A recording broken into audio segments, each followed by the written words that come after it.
Bum bum bum bum bum bum bum bum bum bum bum bum. The Peter Dislike Show. Bum bum bum bum bum bum bum.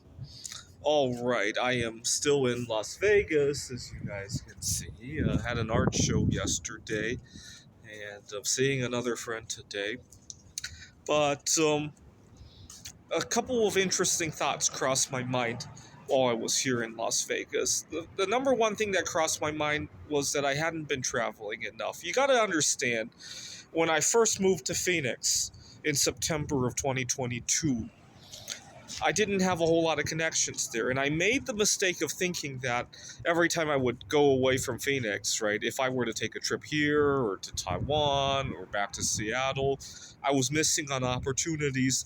The truth is that I was so lost that I was staying in Phoenix and missing opportunities. I really came to that realization during my trip this time around. And I need to be a little bit more bold with getting away from Phoenix. And not to say that I would hide from opportunities over there, but there needs to be a little bit of synergy between my time in Phoenix and my giving myself some personal space, right? I hadn't thought about it that way until now, and now I'm less afraid to take a trip to Taiwan. I have family in Taiwan, so I haven't booked the trip yet, but given my experience here, I might book it for longer than I had thought of earlier. And besides, the cost of living in Taiwan is so much less, right? If I check out of my apartment here in the U.S. and spend more time in Taiwan, I'm probably saving money that way, right? I got half of the summer off at at my job at the college, so I'm gonna think about that. Okay. The other thing I thought about was that I really don't have a good handle on my eating disorder, and I'm gonna have to think hard because during the first half of my trip here in Las Vegas, I was fasting. And you know, when I'm fasting, a lot of things don't bother me nearly. So right now I'm fasting, and noises in the background of my video, right? We got a little kid in a stroller, don't seem to bother me as much. I am autistic, and sensory issues like that seemingly bother me a lot. But when I'm fasting, they don't. You know what really bothers me, though? I'm in the middle of a meal, delicious meal, and something comes up that requires me to open my mouth and speak, right? Especially if I live with roommates and my roommate is upset about something and I really have to defend I can't just let him talk shit about me and not open my mouth to straighten the record, right? My last roommate was constantly making remarks and threats to kick me out and all that. I think what had happened was that he rented a room to me, a spare bedroom, and he quickly realized he's a little bit of an extrovert. He quickly realized that I wasn't the kind of person he wanted as a friend, right? Which is not the end of the world, right? I run into a lot of people that I don't want to befriend myself, but now he was stuck with me, and now he wanted to rent that room to somebody else or something. I think that's what happened. And obviously he couldn't tell me that, and so he every time I would make any minor mistake, he would blow it up 100 times, right? And that's the kind of stuff that forces you to have to defend yourself. But when I'm eating, oh, my delicious meal, oh, this is not what happened. I'm not moving out. I got a lease here. Oh, no, that's not what happened. That's not what so and so saw. That's really frustrating to me. And I wish if I didn't have to eat, I would never have to deal with that, right? And so it makes me think. I'm dating a distant cousin of Eve Curry. She has a pet snake, and what really inspired me was that the snake only has to eat like once a week or once every 2 weeks. I wish I could do. Actually, humans might be able to do that too. It might be a little bit less than comfortable, but actually, it might be okay because then I won't have to deal with all of that. If I could eat every Sunday when I have space to myself, right? When I was living with that roommate, he had days of the week that he worked like double shifts, right? If I could just eat during those days, right, that might be okay, right?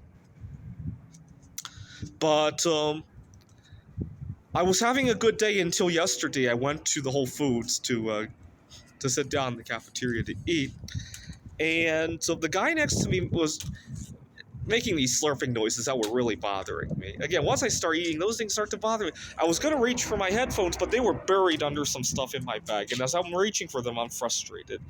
And he had his own headphones on, and I decided to flip him the dislike finger. I thought that was the end of it, except he wanted to pick a fight with me after I did that, right? And long story short, fortunately, I was still in a good mood. I was the bigger person. I stepped out. He started shouting at everybody in the store. And I don't know. It sounds like he really embarrassed himself in front of the whole food staff, who were asking what's going on. He started complaining to them about me, asking them to kick me out, something like that. And I left before they could get down to that because I didn't think it would go down pretty. But that's the kind of drama I run into when I'm eating, and something about food completely hijacks my entire mental state. I don't know what it is. I don't know. But I learned something from my last roommate. My last roommate was upset because he had ulterior issues for wanting to rent the room to me. I've learned the hard way from that when I make dealings with people, not to have ulterior issues on hand. So, for example, I had the same problem. I was, when I first started my tutoring career, I often had ulterior issues, right? I had clients that I had hoped to use to network with other people, and sometimes it doesn't. Sometimes it goes, sometimes it doesn't, right? But it puts a pressure on the business relationship going on, right? Or at the workplace, right? I had a colleague who asked me to donate some of my vacation time to her. I had ulterior expectations of her, and it didn't go well, right? Obviously, right? And I guess this was God's way of letting me see how those things go from the other side of the equation. Okay, but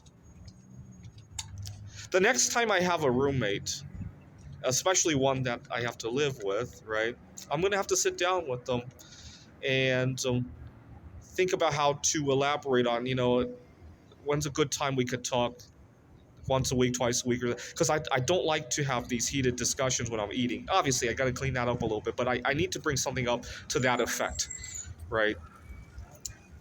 Or I need to find a better time and a place to eat, right?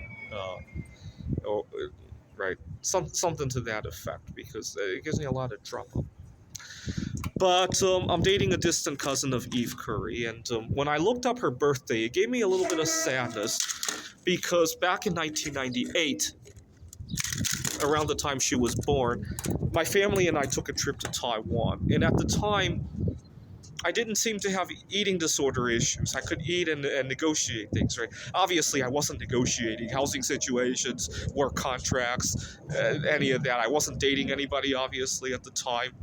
And, but I'd have stuff go on at school, and I would negotiate that, right? I would, obviously, not every day when we go to the playground at school did everybody see eye to eye on everything, right? And I didn't seem to run into barriers with that. This is really sad, and I wish I could go back. Obviously, I had a lot less responsibilities back then too, so that could be it too. But I think I had a much cleaner relationship with my food, even though it was a lot of junk, right?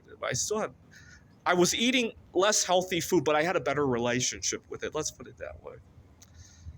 This is the Peter Dislike Show. Bum bum bum bum bum bum bum bum bum bum bum bum. The Peter Dislike Show.